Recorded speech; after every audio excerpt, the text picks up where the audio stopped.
The morning air carried the crisp scent of freshly cut grass and the faint sweetness of spring blossoms as rows of families filled the outdoor stadium. Folding chairs stretched in neat lines across the green field, and banners fluttered lazily above the stage. The crowd buzzed with laughter, pride, and nerves. In the middle of the commotion, a tall, broad-shouldered man walked slowly toward the rows of seats. His uniform was gone, now replaced by a dark suit pressed with care. His posture still held the rigid grace of service, but his eyes softened as they searched for one face in the crowd. His name was Marcus. Marcus had fought battles far from home, but nothing in his life compared to this moment. His son Darren was graduating. Years of sacrificed late-night study sessions and quiet determination had led here.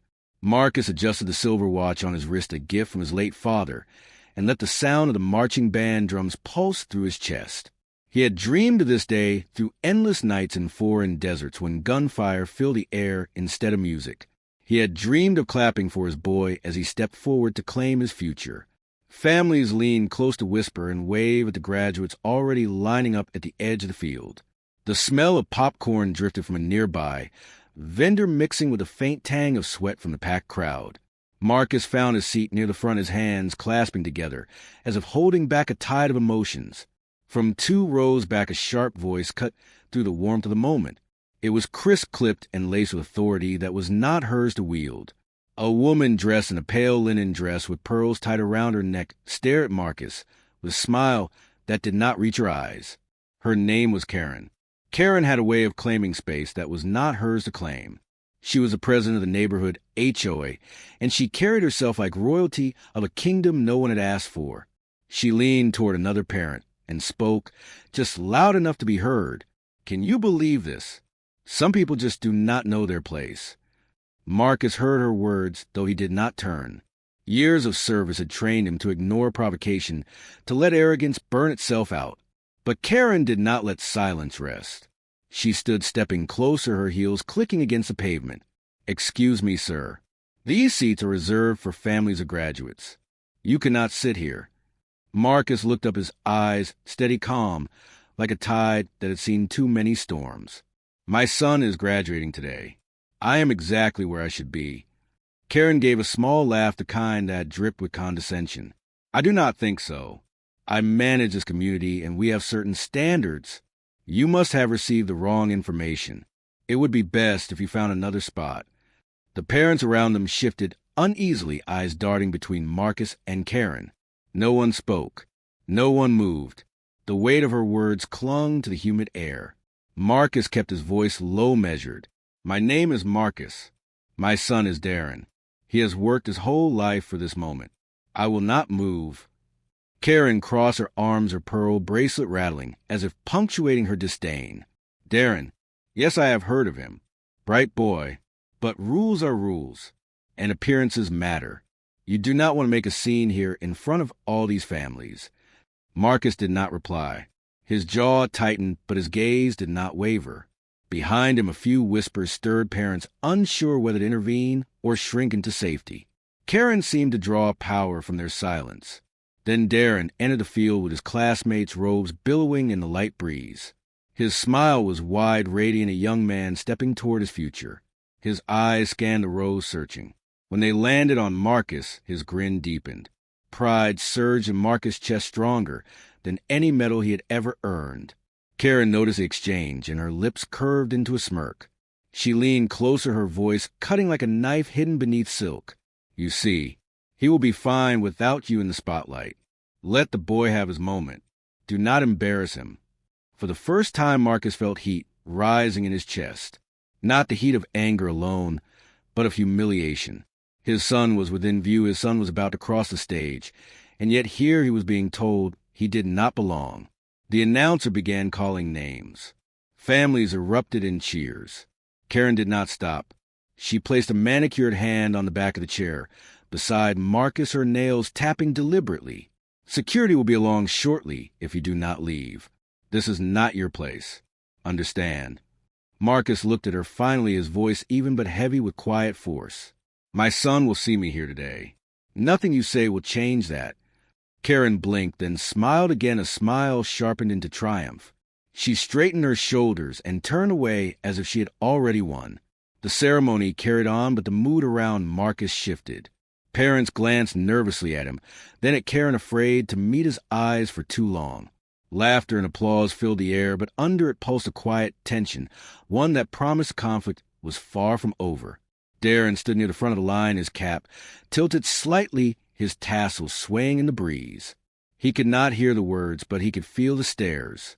He could see the way his father sat rigid, while others laughed and cheered. And he understood. Marcus' heart ached with pride and pain entwined. He had marched into battle unflinching, but here on a simple field, he felt the sting of being told he was unworthy. Kerren smoothed her dress and whispered once more to the mother beside her, "It is better this way. Some people just do not fit." Her words floated above the cheers like smoke curling into the sky.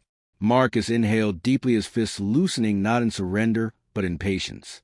He had faced worse enemies than whispers and rules. But this moment was not finished. Not yet. And as Darren's row began to move toward the stage, Marcus knew one thing. This battle had only just begun. Marcus sat in silence, his eyes fixed on the stage, yet his mind drifted through memories etched into scars both seen and unseen. He remembered nights beneath foreign skies, sand biting at his skin, the sound of distant artillery echoing like thunder. He remembered the smell of gunpowder, the sharp sting of loss when comrades did not return. Through it all, the thought of Darren had kept him steady. The boy he left behind with promises of return. The boy whose laughter had been his anchor when chaos reigned. Today was supposed to be the day those sacrifices crystallized into joy. Darren was not a child anymore. He had grown into a man of integrity and drive. Marcus had watched from the sidelines, often from afar, yet always present in spirit. Letters scrawled during deployments, birthday calls cut short by static surprise visits when leave was granted. Darren had never once complained about the absences. He only worked harder, determined to make his father proud. This graduation was not simply a milestone. It was a symbol that the years had meant something, that their bond had survived the distance. Kerren did not see that bond. She saw only what her eyes allowed and what her prejudice decided. Her gaze returned to Marcus as the names rolled forward, each announcement followed by cheers. She leaned toward a man beside her, her voice sharp enough to slice through the applause. "It is disgraceful. Imagine the photographs. Imagine the impression this gives our community. People like him tarnish everything we build." Marcus heard the words, though they were not meant for him. He closed his eyes, drawing a breath slow and steady. Anger coiled within him, but he pressed it down with discipline forged over years of command. He had been taught to hold the line, to never let emotion dictate action. Yet here in this place, where pride should have drowned out bitterness, he felt the sting of humiliation more than he had ever expected. Darren, from his place in line, noticed the tension. His classmates whispered and gestured toward the seats where Kerren stood over his father. Darren clenched his jaw. He wanted to rush forward to shield the man who had shielded him his entire life. But he knew this was not the time. The ceremony still belonged to the graduates. He would not rob his peers of their moment. Still, his resolve hardened like steel.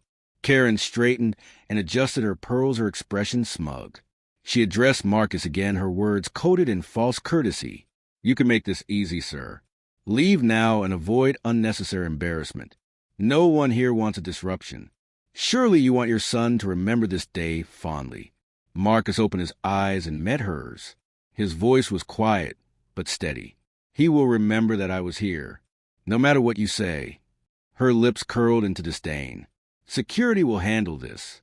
You may have intimidated people elsewhere, but not here. Here we have order." The parents around them stiffened. Some looked ashamed, others simply afraid. None spoke. Their silence was complicity, and it pressed against Marcus' chest heavier than her words. He realized then that reason alone would never shift Kerren. Her certainty was armor, her arrogance a fortress. The announcer continued the roll call. Applause echoed like waves crashing one after another. Yet beneath it tension simmered. Marcus remained seated unflinching. Kerren remained standing, her posture rigid, her eyes sharp daggers aimed at him. Each second stretched like an eternity. Darren stepped forward another row closer to the stage. His heart pounded not from nerves about receiving his diploma, but from fury boiling beneath his calm exterior. He had witnessed his father endure years of challenges that would break lesser men. He had seen the loneliness of empty chairs at holidays, the quiet strength in letters signed with love from distant lands. To watch that same man treated as if he did not belong was unbearable. Darren promised himself silently that this insult would not go unanswered. Kerren pulled out her phone, her fingers tapping rapidly. Her whisper carried enough for those nearby to hear. They will be here shortly. We cannot let just anyone sit where they please. Marcus caught the words, but remained still, his gaze drifting toward the stage. He would not give her the satisfaction of reaction. Discipline was his shield, patience his weapon. Still beneath his calm exterior, a storm gathered. The announcer called another name, and the crowd erupted in cheer. Darren clapped politely for his classmates, but his eyes stayed locked on the figure of his father, sitting alone, surrounded by judgment. His fists tightened at his sides, nails pressing into his palms. He understood then that the fight was no longer only about today. It was about dignity. It was about showing the world that his father's sacrifices demanded respect, not scorn. Kerren lifted her chin as if already victorious. Her voice rose, once more aimed squarely at Marcus.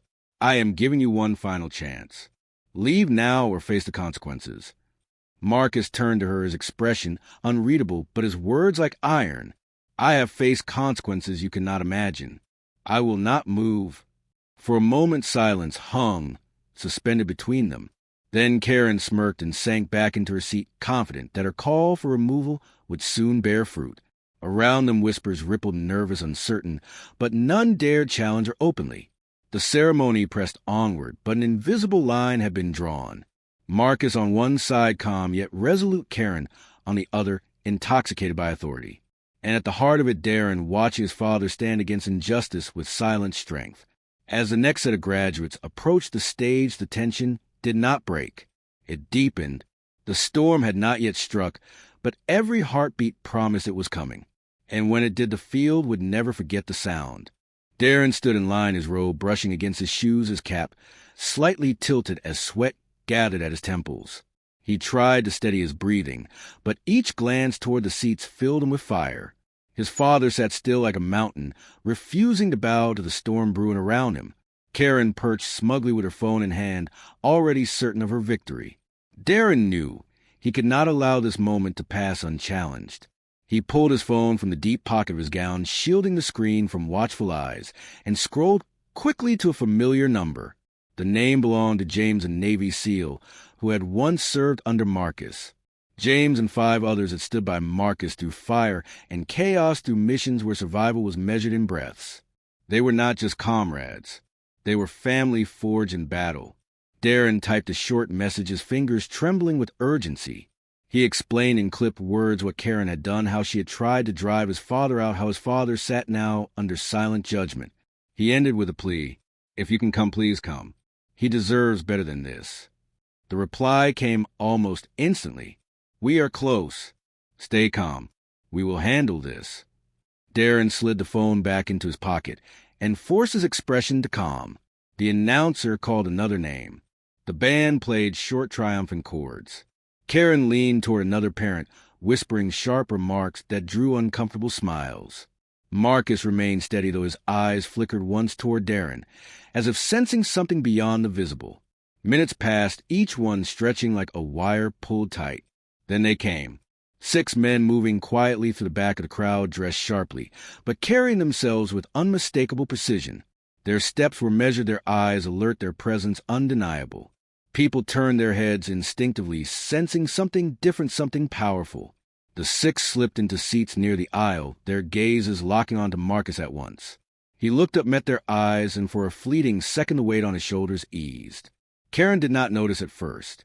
She was too busy congratulating herself under her breath, murmuring about how rules must be enforced. But whispers began to ripple through the audience. Parents glanced at the row where the 6 men sat, their posture military, even without uniforms. It was a sight that demanded respect. Darren's row inched closer to the stage. His name would be called soon. His chest tightened with both anticipation and fury. He could feel the moment building like thunder pressing against the horizon. Kerren finally noticed the stares shifting around her and turned her head. Her eyes narrowed as she saw the 6 men seated together, their attention fixed not on the stage, but on Marcus. She scoffed quietly. More troublemakers. As if we needed that. The announcer continued reading names. Applause echoed. The air thickened.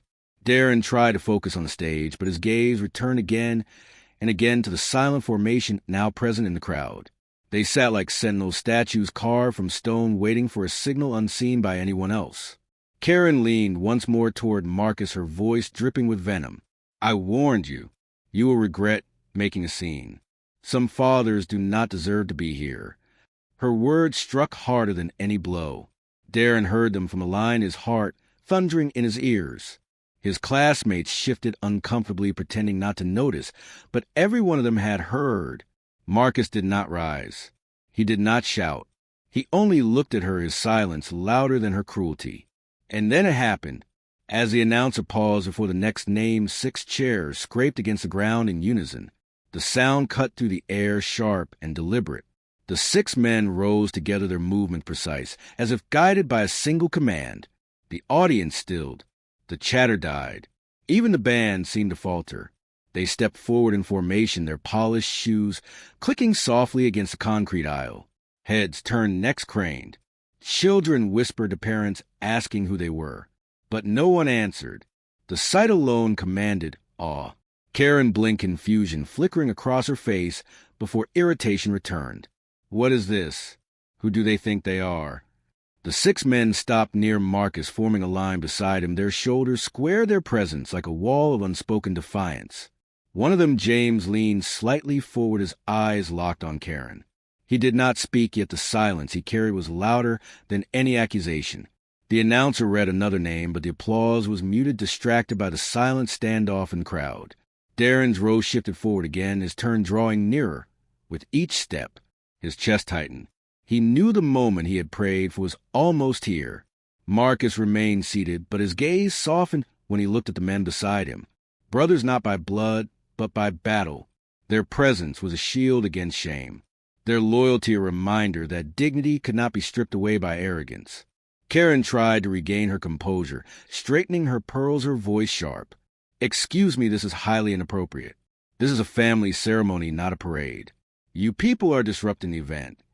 James finally spoke, his voice steady, controlled, carrying the weight of command. We are here for family. That man is our brother. If you have a problem with him, you have a problem with all of us. Gasps rippled through the crowd. Parents leaned forward, students turned heads, the announcer's voice faltered mid-syllable. The atmosphere shifted palpably. Kerren's confidence cracked, though she tried to mask it with another scoff. Darren's name would be called within moments. He stepped forward, his heart surging with pride and anticipation. The 6 men stood like sentries beside his father, the tension electric. The entire stadium seemed to wait, breath held caught between confrontation and revelation. Kerren opened her mouth, ready to unleash another barrage. But before the words could fall, the announcer's voice rang out above the silence. Darren Williams.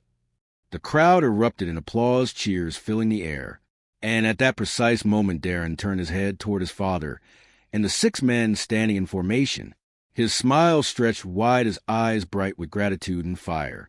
The stage awaited him, but something greater waited in the seats below. A reckoning was about to unfold, and no one would leave without remembering it. Darren walked across the stage, the tassels swaying against his cheek, the sound of applause thundering in his ears. His diploma was more than paper. It was proof of years of struggle and sacrifice, not just his but his father's as well. He turned briefly as he accepted it, catching sight of Marcus and the 6 men, who now stood like an unbreakable wall.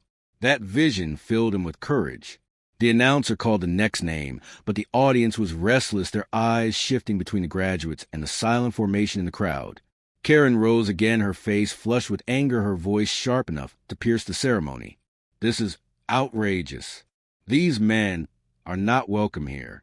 You need to leave before I have you removed. James stepped forward, his expression calm, his voice carrying with effortless authority.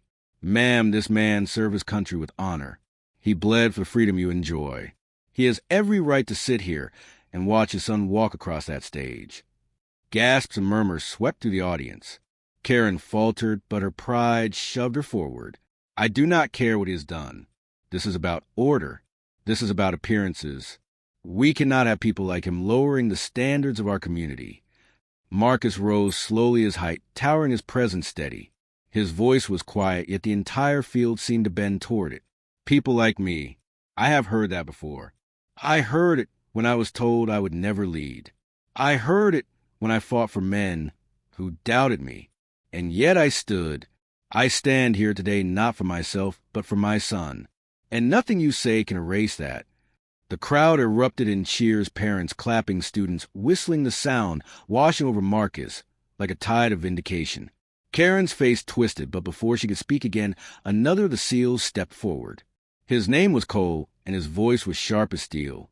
This man commanded us in places you will never know. He made choices that saved our lives. You sit here enjoying freedom because of men like him. Show some respect. Phones appear in the crowd, recording, capturing every second. Kerren's authority was crumbling beneath the gaze of an audience no longer willing to be silent. She waved her hand dismissively, but her voice shook. You cannot speak to me like this. I run this community. I decide what is acceptable. Another SEAL named Victor stepped forward, his eyes burning with controlled fire. No, ma'am. Today you decide nothing. Today the truth decides. And the truth is that this man has earned more honor than you could ever understand. The cheers grew louder. Students on the stage clapped along, teachers nodded heads. Even the announcer paused his list, unable to compete with the uproar. Kerren's face grew redder, pearls trembling around her neck, as if they too recoiled from her arrogance. Darren descended the steps, diploma in hand, and walked straight to his father. He threw his arms around Marcus, holding him tight. The crowd roared louder, still some standing to applaud. Darren spoke through clenched teeth, his voice trembling with both fury and pride. You are the reason I am here. No one will ever take that from us. Marcus held him close, his eyes glistening though his voice stayed steady. I am proud of you, son. More than words can say. Kerren shrieked, desperate to reclaim control. This is disorder. This is humiliation. I will see every one of you removed from this property. James turned toward her, his expression firm, his words cutting through chaos. You already are removed, ma'am. Removed from respect. Removed from decency. And soon removed from any position of authority once people see who you truly are. Laughter and applause mixed in the stands. Parents who had been silent before now shouted in support. Let him stay. Respect the Marine. Others chanted. Respect, respect, respect. Kerren's voice cracked beneath the weight of the chorus. She looked around for support, but found only disapproving eyes. The 6 SEALs stood like statues beside Marcus, each one a testament to loyalty and brotherhood. The image seared itself into every heart watching. Darren raised his diploma high, his voice ringing with conviction. This belongs to my father as much as it belongs to me. He gave me strength when the world felt impossible. He gave me courage when I doubted myself. Today I stand here because of him. The crowd exploded in thunderous applause, people on their feet clapping, shouting, recording the moment for the world to see. Marcus stood tall, his son. Beside him, the 6 men forming a wall of honor at his back. Kerren's protest dissolved into roar of justice, finally delivered. Later the footage would flood social media, clips of Kerren's arrogance, and the righteous response of the SEALs spreading like wildfire. Comments would condemn her, mock her, strip her of the power she wielded so carelessly. The HOA board would convene, and she would be voted out, her reign ended by her own cruelty. But in this moment, the only thing that mattered was the sound of victory echoing across the field. Marcus looked down at Kerren, his expression calm, almost gentle. His words were simple, but they carried the weight of finality. Ma'am, permission granted to sit down. The audience erupted again, laughter blending with applause. Kerren sank back into her chair, her face pale, her authority shattered. Marcus turned back to his son, their eyes meeting, filled with love, pride, and unbreakable bond. Together, they walked away, the crowd still cheering, the 6 SEALs moving in step behind them. The day that began with humiliation ended with triumph. The stage, the field, the community would never forget the moment a Marina's son and 6 brothers silence hate with honor.